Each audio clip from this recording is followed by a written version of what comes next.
అందరికీ నమస్కారం. నేను రమ. ఈ రోజు మనతో ఉన్నారు ప్రముఖ ఆధ్యాత్మికవేత్త మరియు తంత్ర జ్యోతిష్యులు చింత రుక్మాంగదరావు గారు ఉన్నారు. మాట్లాడదాం. నమస్తే సార్. మాతృదేవోభవ, పితృదేవోభవ, ఆచార్య దేవోభవ. ఓం నమో మాందేశ్వరాయ నమః. అందరూ బాగుండాలి, అందరికీ మంచి జరగాలి. అందరూ బాగుండాలి, అందులో మనం ఉండాలి. సార్, ఈ మధ్య కాలంలో ఏ టెంపుల్స్ చూసినా చాలా బిజీగా ఉంటున్నాయి. మంచి విషయమే అయినప్పటికీ ఆ టెంపుల్కి వెళ్తే ఇది జరుగుతుంది, ఈ టెంపుల్కి వెళ్తే ఈ బెనిఫిట్ ఉంటుంది, ఆ టెంపుల్కి వెళ్తే అప్పులు తీరుతాయి, ఈ టెంపుల్కి వెళ్తే పెళ్లి తొందరగా అయిపోతుంది, సంతానం వస్తుంది, ఇట్లా రకరకాలుగా నాలెడ్జ్ వస్తుంది. బయట కూడా అట్లానే నడుస్తుంది. ప్రతి ఒక్కరూ టెంపుల్స్కి ఎక్కువ వెళ్ళిపోతున్నారు. నిజంగా టెంపుల్స్కి వెళ్ళినంత మాత్రాన మనకి అది వస్తుంది, ఇది వస్తుంది, అసలు అలా ఆలోచించి వెళ్ళొచ్చు ఆ టెంపుల్కి, దేవుడి దర్శనానికి వెళ్ళాలా? ఒకవేళ అలా అనుకుంటే ఏ టెంపుల్కి వెళ్తే ఎలాంటి బెనిఫిట్స్ వస్తాయి సార్? టెంపుల్కి వెళ్ళాక అసలు అక్కడ మనం ఎలా ప్రవర్తించాలి, అసలు ఎలా కోరుకోవాలి, ఏ దేవుడి దగ్గరికి వెళ్ళాలి, ఇవన్నీ ఒక్కసారి. ఇది చాలా విస్తృతమైన సబ్జెక్టు, చాలా అవసరమైన సబ్జెక్టు. ఖచ్చితంగా ఇది అందరూ తెలుసుకోవాల్సినటువంటి ప్రజెంట్ విషయం. ఖచ్చితంగా అవసరం సార్. కాబట్టి ఇక్కడ ఆలయము అంటే అక్కడ దేవుడు ఉంటాడని, ఆలయం అంటే ఒక దైవశక్తి ఉంటుందని మన కోరికలు, నమ్మకం, చెప్పుకోవచ్చు. విశ్వాసం ప్రగాఢంగా ఉంటుంది. ఏ మతస్థులకు వాళ్ళ యొక్క ఆరాధన మందిరాలు వాళ్ళకు ఉంటాయి. ఖచ్చితంగా.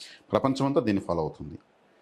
మరి ఈ ఆలయంలో ఏ ఆలయానికి వెళితే ఏం జరుగుతుంది, ఏ ఆలయానికి వెళ్ళాలి, ఏ ఆలయానికి వెళ్ళకూడదు, ఒకవేళ ఆలయానికి వెళ్ళినా ఇంకా కష్టాలు ఎక్కువ కావడం చూస్తూ ఉంటారు. నేను దేవుడు ముఖ్య కొద్దీ నాకు కష్టాలు ఎక్కువ అవుతాయి అంటాను. అలానే వాళ్ళు కూడా ఉన్నారు. నేను ఆ పలానా టెంపుల్కి వెళ్ళాను, అక్కడికి వెళ్ళొచ్చిన రోజు నుంచి నాకు చాలా బాగుందని అంటున్నాను. ఇది వరకు టెంపుల్కి వెళ్తే ఆ ఆలోచన ఉండేది కాదు సార్. వెళ్ళే దేవుని చూడాలి, దర్శించుకుని రావాలి, ఇదే ఆలోచనతో వెళ్ళే వాళ్ళని. కానీ ఇప్పుడు ఆలయము అంటే అక్కడ నమ్మక చమక మంత్రయుక్తంగా, శాస్త్రోక్తంగా, ఆగమ శాస్త్రం ప్రకారము యంత్ర సహితంగా విగ్రహాలు ప్రతిష్ఠిస్తారు. అది ఆలయాన్ని ఒక ప్రత్యేకమైనటువంటి తిథు నక్షత్రాల్లో ప్రత్యేకమైన శక్తివంతమైన దినాల్లో ప్రారంభం జరిగి ప్రతిష్టాపనలు, కుంభాభిషేకాలు, ధ్వజారోహణం అన్నీ కూడా జరుగుతాయి. అంటే ఇప్పుడు నేను ఒక జ్యోతిష్యుని కాబట్టి నేను జ్యోతిష్ శాస్త్రపరంగా చెప్పగలిగితే ఎవరు ఏ టెంపుల్కి వెళ్ళాలో ఆ టెంపుల్కి వెళ్ళడం ప్రారంభిస్తారని నా ఆశ, అంటే నా నమ్మకం. ఒక్కొక్క టెంపుల్ ఖచ్చితంగా ఉంటుంది. ఇప్పుడు మేము జ్యోతిష్యంలో ఏం చెప్తాము, కరణము అంటాము. కరణము అంటే కరణానికి ఒక దేవత ఉంటుంది. ఎవరికి ఏ కరణం ఉంటుందో ఆ కరణ దేవత దగ్గరికి వెళ్తే వాళ్ళకి కాని పని అంటూ లేదు మేము చెప్తూ ఉంటాము. పని అవుతుంది. ఆ కరణ దేవతకు ఆలయాన్ని గట్టిగా పట్టుకోమని చెప్తాం. కరణం తప్పితే మరణం అంటాను మేము. అంటే కరణం తప్పితే మరణం చనిపోతారని కాదు, బతకలేకపోతూ ఉంటారు, మనుగడ సాగించలేకపోతూ ఉంటారు. కాబట్టి తన కరణదేవత తెలుసుకుని ఆ కరణదేవతగా తరచు వెళ్ళొచ్చే కొద్దికి వీళ్ళకు పనులు జరగడం ప్రారంభమవుతాయి. అప్పుడు వీళ్ళకి ప్రతి ఒక్కరికి అవసరమైందేమి, వాళ్ళ కరణదేవత ఆలయం. వాళ్ళు అప్పటి వరకు ఏ సాయిబాబా టెంపుల్కో దగ్గర ఉన్నటువంటి ఇంకొక ఆలయానికి వెళ్ళి వస్తూ ఉంటారు, ఏనో చేస్తూ ఉంటారు. తప్పులేదు, వెళ్ళాలి కూడా. కానీ రిజల్ట్ రాలేదు. జాతకరీత్యా కరణదేవతను పట్టుకోవడము. అదేవిధంగా అదృష్ట బిందువుని ఒకటి చెప్తాం. అదృష్ట బిందువు అంటే అదృష్టాన్ని ఇచ్చేటువంటి నక్షత్రం అని అర్థం. ఉదాహరణకు రేవతి నక్షత్రం అదృష్టం బిందువు అని మేము చెప్తాం అనుకోండి. రేవతి నక్షత్రం ఎనర్జీ ఎక్కడ ఉంటుంది? రేవతి నక్షత్రం సముద్రము, సముద్ర తీరాలు ఉన్న పుణ్యక్షేత్రాలు త్రివేంద్రము, రామేశ్వరము, కన్యాకుమారి, తిరుచెందూరు, ఇవంతా వేల సంవత్సరాల టెంపుల్స్ ఉన్నాయి అక్కడ. రేవతి నక్షత్రం రోజు వెళ్ళాలి. అంటే సముద్రం పక్కన ఉన్నాయి. రేవతి నక్షత్రం అంటే సముద్రము, సముద్రం పక్కన ఆలయము. అంటే నక్షత్రాన్ని బట్టి ఏ ఆలయానికి వెళ్ళాలో జాతక రీతే తెలుసు. ఎనర్జీ లెవెల్స్ అక్కడ వీళ్ళకి దొరుకుతాయి. అదేవిధంగా చేప అంటే మీనము అంటే చేప. మీనరాశిలో రేవతి నక్షత్రం ఉంటుంది. మధుర మీనాక్షి అమ్మవారి ఆలయానికి వెళ్ళరమంటాము. రేవతి నక్షత్రము బుధుడు అధిపతి. బుధుడు గ్రీన్ కలర్లో ఉంటాడు. మధుర మీనాక్షి అమ్మవారు గ్రీన్ కలర్లో ఉంటుంది. చేప లాంటి కన్నులు కలిగి ఉంటుంది. ఈ రూట్ ఇస్తారు. రేవతి నక్షత్రం రోజు మధుర మీనాక్షి అమ్మవారి దగ్గరికి వెళ్ళి వస్తే మీకు ఫైనాన్షియల్గా మీరు చేసే ప్రయత్నాలు సక్సెస్ అవుతాయి. ప్రయత్నాలు అంటే వర్చువల్గానే కనెక్ట్ అవుతుంది. అక్కడ పోగానే తక్కువ అకౌంట్లో అమౌంట్ పడదు. మీరు చేస్తున్న వ్యాపారము సక్సెస్ కావచ్చు. ఒక వే క్రియేట్ అవుతుంది, ఒక రూట్ దొరుకుతుంది. ఈ దారులు దొరకడమే కదా మనకు దైవానికి. అదేవిధంగా దురదృష్ట బిందువు ఒకటి ఉంటుంది. దురదృష్ట నక్షత్రం ప్రతి ఒక్కరికి ఉంటుంది. దురదృష్ట నక్షత్రం ఉదాహరణకు మృగశిర నక్షత్రం ఉందనుకుందాం. మృగశిర నక్షత్రం ఎవరు పుట్టారో ఆలోచించాలి. రాఘవేంద్ర స్వామి. వీళ్ళు రాఘవేంద్ర స్వామిని ఆరాధించే కొద్దీ దురదృష్టం పెరుగుతుంది. మృగశిర నక్షత్రం అంటే కొబ్బరి, మునక్కాయలు కొబ్బరి తీసుకునే కొద్దికి వీళ్ళకు సెట్ అవ్వదు. అది బాగానే ఉంటుంది తినడానికి. అది వీళ్ళకి దురదృష్టకరమైనటువంటి నక్షత్రం సంబంధించిన ఫుడ్. అది తినే ఫుడ్ కూడా రిలేటెడ్గా ఉండాలి. అప్పుడు ఆ నక్షత్రం ఆ ఫుడ్ నిషిద్ధం అంటాం. మృగశిర నక్షత్రం ఎవరిది? కుజుడిది. కుజుడు ఎరుపు రంగును సూచిస్తాడు. ఎరుపు రంగులో ఉన్న ఆహారం తీసుకోకూడదు అని చెప్తాం. అంటే tomato, apple, cherry, red banana, dragon fruit, pomegranate, beetroot, red కందిపప్పు కలర్ లో విత్తనం, ఏదైతే ఉన్నాయో అవన్నీ. ఎరుపు రంగులో ఉన్న కూరాకులు పెద్దగా తీసుకోవద్దు అని చెప్తాం. తినకుండా అందుకే ఉండలేము. ఒక్కొక్క శరీరతత్వానికి ఒక్కొక్క ఫుడ్ పడదంటారు. అటు దాన్ని తగ్గించి తీసుకోమని చెప్తాం. అదేవిధంగా అదృష్ట బిందువు అని ఒకటి ఉంటుంది. ఇప్పుడు కుబేర బిందువు, అదృష్ట బిందువు అని చెప్పేసాను కదా, కుబేర బిందువు అని ఒకటి ఉంటుంది. కుబేర బిందువు అంటే నక్షత్రం అని అర్థం. కుబేర బిందువు అంటే వీళ్ళకి డబ్బులు ఇచ్చేటువంటి నక్షత్రం అని అర్థం. ఈ డబ్బులు ఇచ్చే నక్షత్రము ఉదాహరణకు స్వాతి నక్షత్రం మనకు వచ్చింది అనుకుందాం. స్వాతి నక్షత్రంలో ఎవరు ఉద్భవించారు? నరసింహస్వామి ఉద్భవించాడు. స్వాతి నక్షత్రం నరసింహస్వామి టెంపుల్కి వెళ్ళండి. స్వాతి నక్షత్రం అంటే కాఫీ, తేనె, హనీతో చేసినటువంటి ఫుడ్ అంతా తీసుకోండి. కాఫీ ఎక్కువ తాగండి. నరసింహస్వామి యొక్క ఫోటో వాల్పేపర్ పెట్టుకోండి ఫోన్లో. నరసింహస్వామి యొక్క పాటలు రింగ్ టోన్ పెట్టుకోండి. జూకి వెళ్తే సింహం ఉన్న చోట ఎక్కువ స్పెండ్ చేయండి. సింహాన్ని ఫుడ్ కొంచెం డొనేట్ చేయండి. ఇంట్లో సింహం ఫోటో పెద్దది పెట్టుకోండి. వీటికై ఖర్చు ఏముంది? ఇక్కడ వచ్చేక్కడికి కుబేర బిందువు అంటే ఈ టైంలో స్వాతి నక్షత్రం ఉన్నప్పుడు బ్యాంకులో వెళ్ళి కొంచెం కూర్చొని రండి. బంగారు షాపులో తిరిగేసండి. డబ్బులు ఎక్కడ, సంపద ఎక్కడుందో అక్కడికి వెళ్ళరమంటున్నాం. ఎప్పుడు వెళ్ళాలో చెప్తున్నాం, ప్రతిరోజు వెళ్ళమని చెప్పలేదు. ఎప్పుడు వెళ్ళాలో అప్పుడు వెళితేనే మనకి అంతే. ఎనర్జీ. వీళ్ళకి కుబేర బిందువు స్వాతి. స్వాతి నక్షత్రం 3వ పాదం అయితే 3వ పాదం టైం మార్కింగ్ వేసేస్తాం. ఆ టైంలో వెళ్తే సరిపోతుంది. ఆ టైంలో అకౌంట్ కూడా ఓపెన్ చేసుకోవచ్చు. బ్యాంక్ అకౌంట్ ఓపెన్ చేయొచ్చు, బంగారు కొనొచ్చు, చిట్ ఫండ్లో చిట్ వేయచ్చు, ఏటీఎం చెక్ బుక్ అప్లై చేయొచ్చు, ఆర్డీలు, ఎఫ్డీలు, మ్యూచువల్ ఫండ్స్ ఏర్పాటు చేసుకోవచ్చు. ఇంట్లో ఒక ఉండిలాగా పెట్టి దాని మీద ఒక 10 lakhs అమౌంట్ రాసి అతికిచ్చేసి డైలీ కొంత వేస్తూ రావచ్చు. పడుతుంది. కుబేర బిందువు సమయంలో ప్రారంభిస్తే చేరుతుంది. అప్పు మాత్రం చేయకూడదు, అది వ్యతిరేకం కాబట్టి. అంటే ఈ అదృష్టాన్ని ఇచ్చే నక్షత్రానికి సంబంధించిన దేవాలయానికి ఎప్పుడు వెళ్ళాలి? దురదృష్ట నక్షత్రానికి సంబంధించిన ఆలయానికి వెళ్ళకూడదు. దురదృష్ట నక్షత్రానికి సంబంధించిన ఫుడ్ తినకూడదు. ఇప్పుడు ఆలయాలు చెప్పుకుంటూ వస్తున్నాను నేను. అదేవిధంగా తిథి శూన్యం అని ఒకటి ఉంటుంది. అంటే తిథి మన విధిని తెలియజేస్తుంది. ఇప్పుడు శుక్లపక్ష చతుర్దశి రోజు పుడితే జాతకంలో 4 రాసులు శూన్యమవుతాయి. అంటే 0 లెవెల్స్ అయిపోతాయి. 4 రాసులు 0 అయిపోతే మరి ఉన్న 8 రాసుల్లో 4 0 లెవెల్స్లో ఉంటే మళ్ళీ బెనిఫిట్ ఏమో ఆ 4లో ఒకటి భార్యకి సంబంధించిన అనుకోండి, పెండ్లు అవుతుందా? ఆ 4లో ఒకటి పిల్లలకు సంబంధించిన పిల్లలు పుడతారా? ఆ 4లో ఒకటి వృత్తికి సంబంధించిన అనుకోండి, జాబ్ రాదు. ఆ 4లో ఒకటి ఆరోగ్యానికి సంబంధించి ఉంటుంది, హెల్త్ సరిగ్గా ఉండదు. నాకు ఇవన్నీ డ్యామేజ్ ఉన్నప్పుడు లైఫ్ ఎట్లా ఉంటుంది? మరి 4ని 0ని మనం కాంతివంతంగా చేయాలంటే ఏం చేయాలి?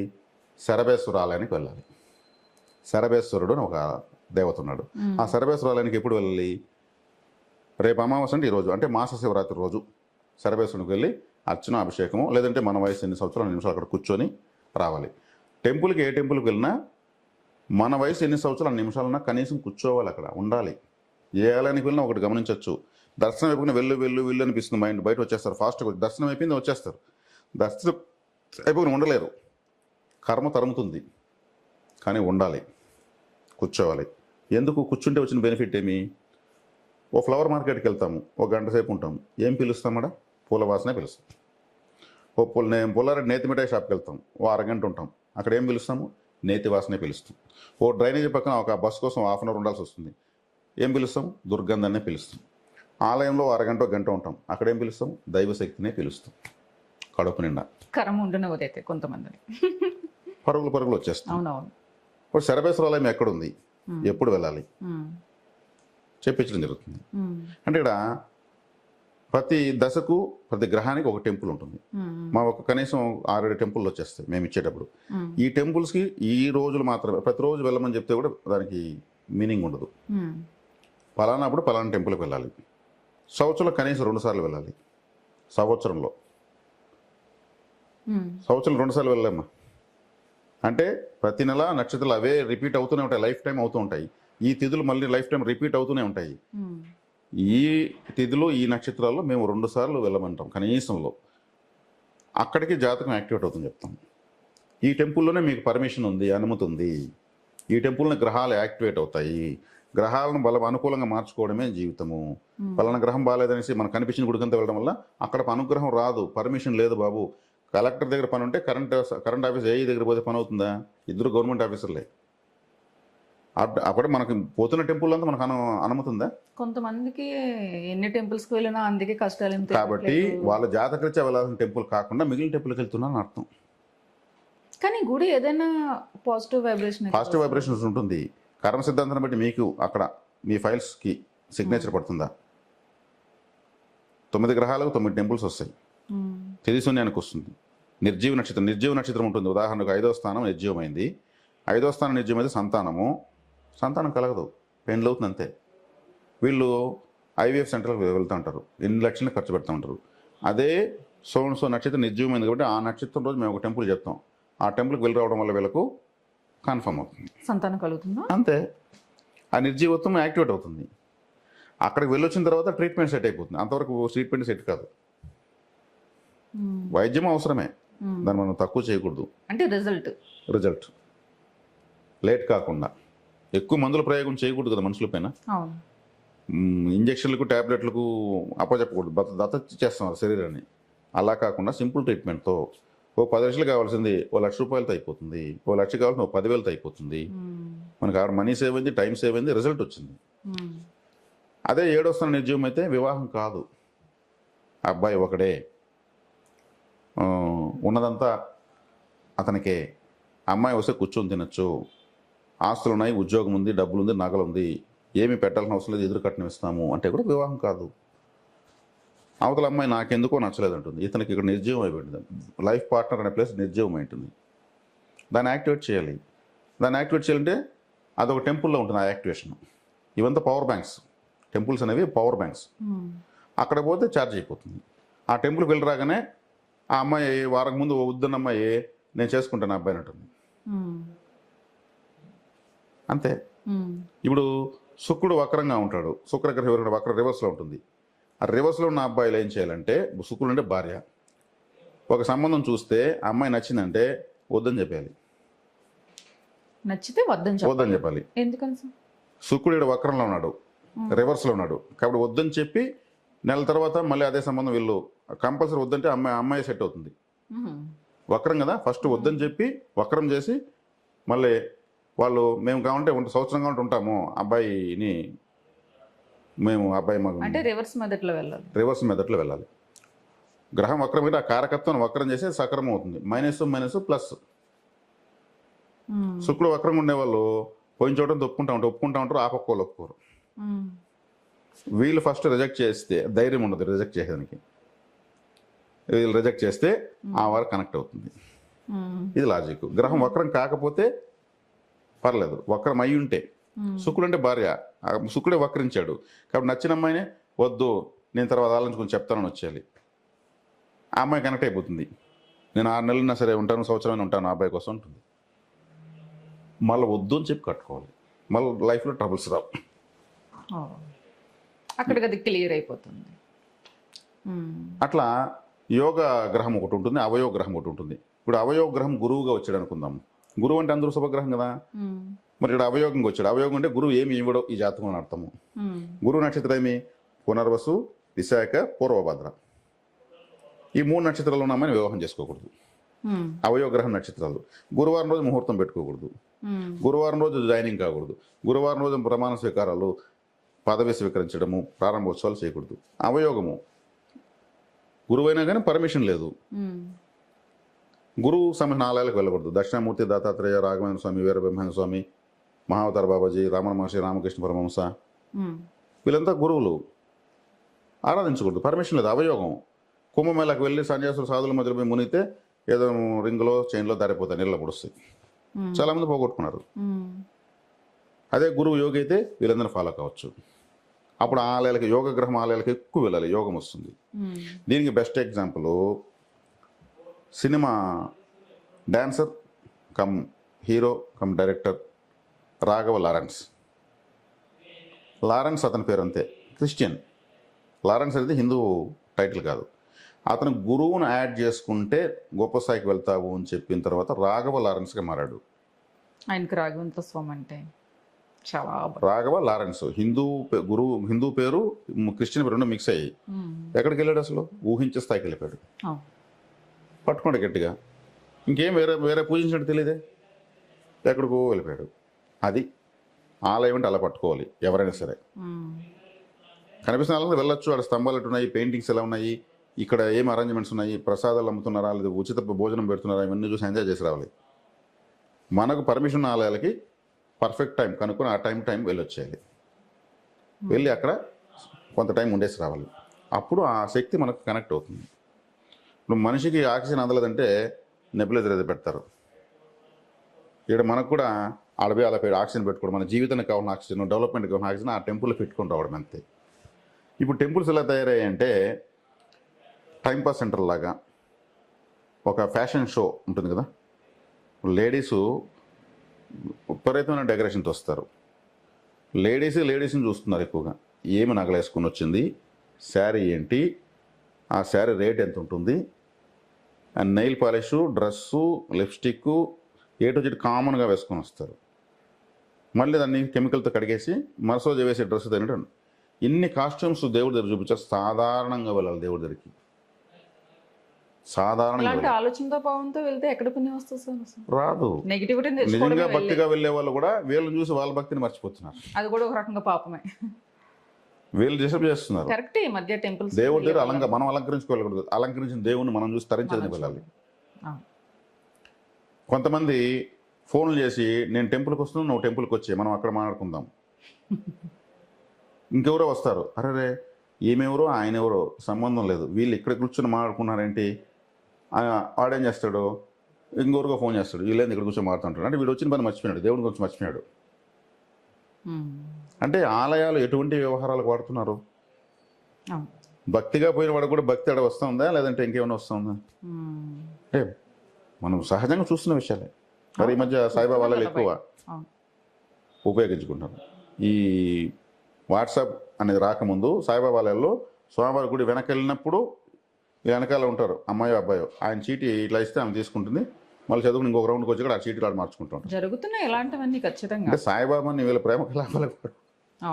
మరి భక్తి ఉందా ఇక్కడ? ఏముంది ఆలయంలో? ఏముంది అసలు? వీళ్ళ ఆలయం ఎలా వాడేస్తున్నారు? టెంపుల్స్ లో అలా కలుసుకుంటే వేరే రకంగా చూడరు అనే భావంతో టెంపుల్స్ లో కలుస్తాం. అంతే కదా మరి.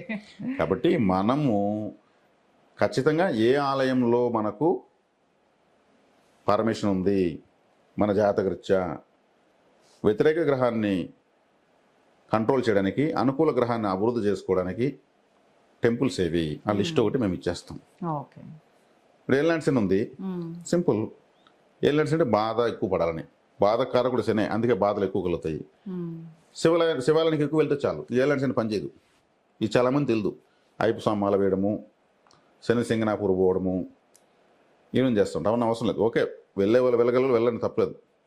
వెళ్ళలేని వాళ్ళ పరిస్థితి, శివాలయానికి వెళ్తే ఏలినాటి శని పనిచేయదు. శివలింగము మన బాధను మాత్రం లాగేస్తూ ఉంటుంది, మన బాధను మాత్రం లాక్కుంటూ ఉంటుంది. అంటే మన చెడ్డను లాగేస్తుంది, మంచి మనకు మిగిలిపోతుంది. శివలింగానికి మాత్రమే ఆ ప్రత్యేకత ఉంది. అంటే కాళ్ళకూట విషయం ఉంది కదా, అమృతం కోసం ప్రయత్నించినప్పుడు దాన్ని శివుడు ఆటోమేటిక్గా లాగేశాడు. నెగిటివ్ లాగుతాడు ఆయన. దాన్ని మించి చెడ్డ జరగకుండా ఆగిపోతే దానికి మించిన మంచి ఉంది. ఇప్పుడు ఏళ్ళ బాధలు ఉంటాయి, ఈ బాధలు అంతా ఆడిపోతే ఆయన లాగేస్తాడు. ఇంకేం కావాలి మనకు? ఆలయానికి వెళ్ళే కొద్దికి ఏళ్ళని ఎదుర్కొనేది ఈజీ అయిపోతుంది. కాబట్టి ఇంకా ఇంత ఈజీ మెథడ్కి ఒక పెద్ద వ్రతం పట్టడము, పాదయాత్రలు చేయడము ఇలా చేస్తారు వాళ్ళ నమ్మకం. అంటే ఈ ఆలయాల్లో శక్తి ఎలా ఉంటుంది, ఆలయాలు మనకు ఎంత అవసరము. మన ఆలయాల్లో శక్తి లేకపోతే మన హిందువుల కొట్టి దొలొచ్చేస్తారు. ఆలయాల శక్తి 100% ఉంది, కానీ మనకు అనుమతి ఎక్కడుంది? మన జాతకరీత్యా గ్రహాలు పాజిటివ్గా మారిపోతే జీవితం బాగున్నట్టే కదా. అంతే కదా, సింపుల్. వీళ్ళు గ్రహాలను పాజిటివ్గా మార్చేయడము, నెగటివిటీని లేకుండా చేసేయడమే. అంటే ఇక్కడ పరిహారాలు అంటే గ్రహాన్ని ఏమార్చడం అని అర్థం. కొన్ని ఆలయాలకు వెళ్తే నెగిటివిటీ వచ్చే ఛాన్స్ ఏమైనా ఉంటుంది? అదే కదా చెప్తున్నాను. ఇప్పుడు అవయవ గ్రహము ఉదాహరణకు కుజుడు అనుకోండి, కుజగ్రహానికి సంబంధించినటువంటి కలర్ డ్రెస్సులు వేయడము, కుజగ్రహానికి సంబంధించినటువంటి ఫుడ్ ఎక్కువ తీసుకోవడం వల్ల మనకు అవయోగం పెరిగిపోతుంది. ఆ గ్రహానికి సంబంధించిన ఆలయాలకు ఎక్కువ వెళ్ళడం వల్ల, ఇప్పుడు అరుణాచలము కుజగ్రహ ప్రభావం ఉంది, కుజుడు అవయోగం అనుకోండి, వాళ్ళు అరుణాచలం వెళ్ళే కొద్దిగా ఇంకా క్లోజ్ అయిపోతారు, ఏమి జరగదా. చంద్రుడు అవయోగం అనుకోండి, తిరుమలకు వెళ్ళకూడదు. తిరుమల కొండపైన 100% చంద్రగ్రహ ప్రభావం ఉంది, అందుకే ప్రపంచాన్ని ఆకర్షిస్తూ ఉంది. చంద్రుడు అవయోగం వాళ్ళు తిరుమలకు వెళ్ళకూడదు. వెంకటేశ్వర స్వామిని ఇంకెక్కడన్నా చూడొచ్చు, తిరుమల వెళ్ళకూడదు. తిరుమల. అదే చంద్రుడు యోగిగా ఉంటే తిరుమల వెళ్ళే కొద్దికి వాళ్ళకి యోగం పెరిగిపోతుంది. ఉమ్. శుక్రుడు యోగిగా ఉన్నాడు అనుకోండి, తిరుచానూరు పద్మావతి అమ్మవారు, కొల్హాపూర్ లక్ష్మీదేవి అమ్మవారు, లేదు వాళ్ళ గ్రామంతో చుట్టుపక్కల ఎక్కడ లక్ష్మీదేవి అంటే వెళ్ళొచ్చు. ఉమ్. సు- అంటే మన చుట్టుపక్కల ఉన్న టెంపుల్ కి ఎక్కడికో లాంగ్ వెళ్ళే టెంపుల్ కూడా వేరియేషన్ ఉంది. కంపల్సరీ ఉంటుంది. ఇప్పుడు తిరుమల, కాశీ, విజయవాడ ఇటువంటి పెద్ద పెద్ద పుణ్యక్షేత్రాలకు ఆ ఆలయం చుట్టూ 100 కిలోమీటర్స్ వరకు అదే ప్రభావం ఉంటుంది. ఉమ్. అదే మనం ఈ ఊరు పక్కన ఉన్న ఆలయానికి అంత విస్తృతమైనటువంటి శక్తి ఉండదు. అక్కడ ప్రతిష్టాపనలు వేరు, ఆ ఆలయ చరిత్ర వేరు. ఇక్కడ ప్రతిష్టాపన సాధారణంగా ఉంటాయి. ఆరా కూడా ఉంటుంది, ఒక ఆరా ఉంటుంది. కాబట్టి పుణ్యక్షేత్రాలు అన్నారు వాటిని. అక్కడికి వెళ్ళి నిద్ర చేయడం వల్ల, అంటే తల 12 గంటల సేపు అక్కడ ఆ క్షేత్రంలో పెట్టి నిద్రపోవడం వల్ల మన నెగిటివ్ అంతా లాగేస్తుంది క్షేత్రం. ఇట్లా ఈ పుణ్యక్షేత్రాలు దగ్గర కరెక్ట్గా ఏ క్షేత్రానికి వెళ్ళాలో తెలుసుకుని అక్కడ నిద్ర చేయడము, అక్కడ ఎంతో కొంత దాన ధర్మాలు. అంటే ఇప్పుడు మనం ఉండిలో డబ్బులు వేస్తాం కదా, Hmm. డబ్బులు వేసి వచ్చేస్తాం. నేను ఉండిలో 1000 రూపాయలు వేస్తాను, 5000 వేసాను అంటారు. దేనికి వేసాం? దేవుడికి కొన్ని టిప్ ఇచ్చామా? ఉమ్. లేదు కదా. ఇక్కడ ఆలయానికి రంగులు కొట్టడానికి నా డబ్బులు ఉపయోగపడాలి, ఈ ఆలయంలో అమ్మవారి నగలకు ఉపయోగపడాలి, అమ్మవారి వస్త్రాలకు నేను డబ్బులు ఇస్తున్నాను, అమ్మవారి నైవేద్యాలకు ఇస్తున్నాను, ఉమ్. అమ్మవారి ఆలయానికి కరెంట్ ఛార్జీకి ఉపయోగపడాలి, ఇట్లా చెప్పాలి. అప్పుడు దేవతలు సంతోషపడతారు. అరే మనకు బట్టలు తీస్తాడు అతను, చూడండి 100 రూపాయలు ఇచ్చాడు, అలా చెప్పి వెయ్యాలా? చెప్పి వేయాలి. కారణం ఈ దేనికని వేస్తున్నాం, ఉమ్. చెప్పి వేయాలి. ఇక్కడ అన్నదానం, అన్న సంతర్పణకు ఉపయోగపడాలి. మనం వేసిన డబ్బులు ఉండి లెక్కింపులో మన డబ్బు చేతికి వచ్చే కాడికే ఇది అమ్మవారి నగలకి ఏంటి అని ఆటోమేటిక్గా వాళ్ళు వేస్తారు, వాళ్ళు వేయించుకుంటారు, వెళ్తుంది, దానికే వెళ్తుంది. ఉమ్. కాబట్టి ఇటు ఆలయ పునర్నిర్మాణానికి అక్కడక్కడ పాతాళాలు డ్యామేజ్ ఉంటాయి, వాటిని కడతా ఉంటారు. ఆలయ పునర్నిర్మాణానికి ఉపయోగపడాలి. ఉమ్. పుణ్యక్షేత్రాల్లో కొంతమంది అర్చకులు ఉంటారు, వంశపారపర్యంగా వాళ్ళే వస్తుంటారు, అవును. ధర్మకర్తలు ఉంటారు, వాళ్ళే వస్తుంటారు. అవును. ఆలయంలో ఫిక్స్డ్గా షాపులు ఉంటాయి, వాళ్ళే వస్తుంటారు. వాళ్ళకే ఎందుకు రావాలి? ఆలయం 100 సంవత్సరాల ముందు కట్టినప్పుడు వీళ్ళ పూర్వీకులు నీళ్లు రాళ్ళు మోసుంటారు ఆ ఆలయానికి, ఆ అదృష్టం వాళ్ళ తరతరాలకు అట్లే వచ్చేస్తుంది. ఉమ్. అదే ఆలయానికి నష్టం కలిగించుంటారు ఎంతోమంది, వాళ్ళు అదే ఆలయం ముందు అడుక్కుంటూ ఉంటారు. ఆలయం కట్టించి ఎక్కడ ఊరు ఎక్కడ పోరు, ఉమ్. అడుక్కోవాల్సిన చోట్ల అడుక్కునే వాళ్ళు ఉంటారు. రూపాయి రూపాయి రూపాయి అని లక్ష్మీదేవి వాళ్ళు వేసుకొని వచ్చి ఉంటుంది, ₹1 కూడా మీకు వేయరు అనేసి వీళ్ళు ఉంటారు. అందుకే ఆలయానికి చేసే సేవ వల్ల తరతరాలు తరిస్తాయి. కాబట్టి ఈ ఆలయాల్లో ఏ గ్రహ శక్తి ఉంది? ఇప్పుడు రవిగ్రహం యొక్క శక్తి కోణార్క సూర్య దేవాలయంలో ఉంది, అరసవేలి సూర్యనారాయణ స్వామి ఉంది. రవిగ్రహం యోగం ఉన్న వాళ్ళు అక్కడికి వెళ్ళచ్చు, ప్రతిరోజు సూర్య నమస్కారం చేయొచ్చు. చంద్రగ్రహానికి తిరుమలకు వెళ్ళి రావచ్చు, మనకు అందుబాటులో ఆలయం ఉంది. సోమవారం రోజు ముఖ్యమైన పనులు చేసుకోవచ్చు. చంద్రుడు సంబంధించిన కృత్తిక, రోహిణి హస్తాశ్రమ నక్షత్రం రోజు ముఖ్యమైన పనులు చేసుకోవచ్చు. పెళ్లి కాకపోతే ఆ నక్షత్రం అమ్మాయిని పోయొచ్చు, అమ్మాయి వచ్చిన వాళ్ళకి యోగం. ఇప్పుడు హఠాత్తుగా అంటారు పెళ్ళైనాక మంచి స్థాయికి వచ్చాడు అంటారు. యోగ నక్షత్రంలో భార్య వచ్చింది, పెళ్ళాక లైఫ్ టర్న్ అవుతుంది కొంతమందికి. యోగ నక్షత్రంలో భార్య వచ్చింది. ఉమ్. కుజుడు కొంతమందికి పాడవుతుంది కూడా. అవయోగ నక్షత్రం అమ్మాయిని చేసుకుంటాడు కట్నం చూసి. ఉమ్. కుజుడు నక్షత్రము మృగశిర, చిత్త, ధనిష్ట ఈ 3 నక్షత్రాలు యోగ నక్షత్రాలు అయితే అరుణాచలం వెళ్ళి రావచ్చు. అరుణాచలం వెళ్ళి వస్తూ ఉంటే చాలా ఆ నక్షత్రాల రోజు మంగళవారం రోజు. పౌర్ణమికి వెళ్ళాలంటారు, పౌర్ణమికి అది ఇంపార్టెంట్. నీకు యోగ నక్షత్రం ఏది? కుజుడైనాడు మంగళవారము. మృగశిర, చిత్త, ధనిష్ట రోజు వెళ్ళి ప్రదర్శనలు చేసుకొని వస్తూ ఉంటే కుజశక్తి యాడ్ అవుతూ ఉంటుంది. ఉమ్. అదే అవయోగం అయితే అక్కడికి వెళ్తే అవయోగం జరుగుతుంది. అంటే వెళ్ళే వారాలను బట్టి కూడా మళ్ళీ ఉంటుంది. తిథి, వారము, యోగము, వారము, కరణము, యోగము, నక్షత్రం ఇదే కదా చదువుతాం. పంచాంగములు ఉన్నాయి కదా, పంచభూతాలు ఉన్నాయి కదా. ఉమ్. మరి ఇక్కడ నక్షత్రం ఏది? ఏ నక్షత్రం యోగ నక్షత్రము, ఏ గ్రహం యోగ గ్రహము, ఏ వారం యోగవంతమైనది. కొంతమంది నాకు ఆదివారం కలిసి రాదు, నాకు శుక్రవారం కలిసి రాదు అంటుంటారు. వాళ్ళ జాతకాలు ఉండవు, కానీ ఆ రోజు చేసిన పనులని ఒక 10 సార్లు ఫెయిల్ అయి ఉంటాయి. వాళ్ళకి ఆటోమేటిక్గా తెలిసిపోతుంది ఇది మనకు కలిసి రాదు, దీన్ని మనం చేయకూడదు అని. జాతకం వ్యక్తిగత అనుభవంతో వాళ్ళు కనుక్కుంటారు. అది కరెక్టే ఉంటుంది కదా సార్? ఖచ్చితంగా ఉంటుంది. జాతకం చూసుకోకపోయినా అవయోగం అట్లే జరుగుతూ ఉంటుంది, యోగం అట్లే జరుగుతూ ఉంటుంది. మనకు తెలుస్తుంది. కాబట్టి ఇక్కడ వీటి వెనకాల అన్ని విషయాల వెనకాల ఆలయాలు ఉన్నాయి, ఆ ప్రదేశాల వైబ్రేషన్స్ అక్కడ ఉంటాయి. అదే మీకు ఈ శుక్రుడు చెప్పాను, తిరుచానూరు పద్మావతి అమ్మవారు, కొల్హాపూర్ అనేసి. మీకు గురువు తీసుకుంటే గురువుల సంబంధించిన పరంపర కనెక్ట్ అయిపోవచ్చు. సో పీఠానికి వెళ్తే నాకు బాగా కలిసి వస్తూ ఉంది. నేను వివేకానంద స్వామి లేదా వీరబ్రహ్మణ్య స్వామి ఇట్లా ఏదో ఒక దక్షిణామూర్తి దత్తాత్రేయ ఆరాధన చేస్తాను. శనేశ్వరుడు అవయోగం అయితే శనేశ్వరుడు యోగం అయితే కాలభైరవ ఆరాధన. శనేశ్వరుడు గురువే కాలభైరవుడు క్షేత్రాలు తక్కువ ఉన్నాయి. మరి కాలబడి యాక్టివేట్ కావాలంటే వీధి కుక్కలు ఫుడ్ పెట్టేసి కాలబరాసం చదువుకుంటే చాలు, కాలబడి యాక్టివేట్ అవుతాడు. మరి మేము ఇంట్లో కుక్కను పెంచుకుంటామంటారు. ఇంట్లో కుక్కను పెంచుకుంటే ఫ్యాషన్, వీధి కుక్క ఫుడ్ పెడితే పరిహారం. రెండు కుక్కలే. ఈ వేరియేషన్ చెప్పిస్తాం. ఎంత వేరియేషన్. ఎవరో ఒకరు వేస్తే తిని బతుకుతుంటాయి, ఎవరు వేయకపోయినా ఎదుక్కుంటూ ఉంటాయి ఆహారాన్ని. వచ్చేటువంటి అదృష్ట శక్తులను చూసి మరుగుతుంటాయి. ఆకాశంలో వచ్చేట అన్ని యొక్క శరీరాలను చూస్తాయి కుక్కలు, దయ్యాలను దేవతలు అన్నీ చూస్తాయి. కాలభైరవుడు యొక్క వాహనం కాబట్టి శనేశ్వరుడు యాక్టివేట్ అయితే, యోగం అయితే కాలభైరవ ఆరాధన. శని సింగనాపూర్ నల్లని డ్రెస్ వేసుకునే అంతే నేను చెప్పేది. మనకు శని యొక్క నక్షత్రాలు పుష్యమి, అనురాధ, ఉత్తరాభాద్ర నక్షత్రాలు యోగవంతంగా ఉంటాయి. పుష్యమి నక్షత్రం అంటే జీవ సమాధులకు దగ్గరికి వెళ్ళండి. పుష్యమి నక్షత్రం రోజు. అనురాధ నక్షత్రం లక్ష్మీదేవి పుట్టింది కాబట్టి లక్ష్మీదేవి గుడికి అనురాధ నక్షత్రం వెళ్ళండి. ఉత్తరాభాద్ర నక్షత్రంలో కామధేనువు పుట్టింది కాబట్టి గోశాలకు వెళ్ళి ఒక గంట సేపు కూర్చొని జమ్మని ఆ పేడ పంచతం పీల్చేసి రండి. గోవులకు సేవ చేయండి. వాటి ఫుడ్కో, మెడిసిన్కో, కుటీరాలకో, వాటి సంక్షేమానికి ఏదో ఒక విధంగా 100 రూపాయలు, 50 రూపాయలు, 1000, 1,00,000 ఎంతో మీ శక్తి కొద్దిగా ఇవ్వండి. యోగం పెరుగుతుంది. యోగాన్ని తెలుసుకుని, యోగాన్ని పట్టుకుని దాన్ని మల్టిపుల్ టైం చేయడం వల్ల ఇంకేం కావాలి? అవయోగాన్ని వదిలేయాలి. వదిలేయాలంటే ఏం చేయాలి? దానికి సంబంధించిన ఆహారం దానం చేయాలి. యోగానికి సంబంధించిన ఆహారం స్వీకరించాలి. రాహు యోగం అయితే, రాహు కూడా ఉన్నాడు గ్రహం కదా. రాహు యోగం అయితే రాహు నక్షత్రాల్లో ఆరుద్ర, స్వాతి, శతభిషం. ఆరుద్ర అంటే పంచామృతం, అరటిపండు ఎక్కువ తినచ్చు. ఆరుద్ర నక్షత్రం రోజు అరటిపండులతో మాల చేసి శివలింగాన్ని మెడలో వేసి నమస్కారం చేసుకోవచ్చు. చాలా బాగా చెప్పారు సార్. టెంపుల్ దర్శనం కూడా మనకు ఒక యోగాన్ని, అదృష్టాన్ని ఇస్తుంది ఖచ్చితంగా. కాకపోతే అది ఎట్లా ఏంటి అనేది మనం తెలుసుకొని తను వెనుకున్న సైన్స్, విధానం, బిహేవింగ్ ఇది తెలుసుకునే పద్ధతి అన్ని. కాబట్టి మనకు ఇప్పుడు ఇది విన్న తర్వాత మన ప్రేక్షకులు ప్రతి ఆలయాన్ని ప్రత్యేకంగా ఆలోచన విధంతో వెళ్తారు. ఒక స్పెషల్ ఎనర్జీతో వెళ్తారు. ఖచ్చితంగా చాలా ఫీల్ అవుతారు, మంచి థ్రిల్ అవుతారు, ఆ తృప్తి వస్తుంది. అవును. అది ఏదంటే తొక్కేయడం అంతా తొక్కరు. పెద్ద పెద్ద పూజారులు ఇలా పంచి తీసుకుని వాళ్ళ కీపాస్ ఇలా తీసుకుని ఇలా దాటుకొని పోతూ ఉంటారు. అంటే తొక్కకూడదు, అవును, తగలకూడదని. అది టెంపుల్కి వెళ్ళిన ప్రతిసారి ఇలా ఆలోచించి వెళ్తారు. ఈసారి ఖచ్చితంగా చాలా అద్భుతంగా చెప్పారు సార్. నమస్తే. ధన్యవాదాలు.